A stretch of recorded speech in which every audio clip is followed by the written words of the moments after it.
This is the Centre Cushion Armrest for the Jaguar XK120 Fixed Head Coupe and Drop Head Coupe models.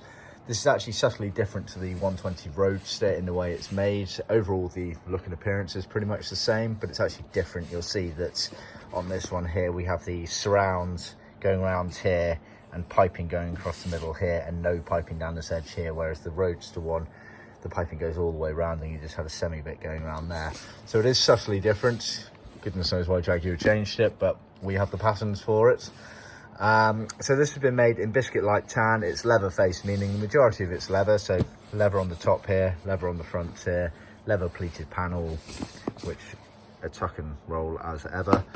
But then the surrounds are vinyl here on the left and right edges.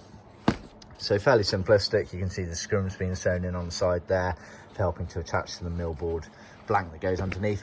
Millboard blank's also available. It is sold separately to this, but both are included as part of our trim kit. See our website for more details.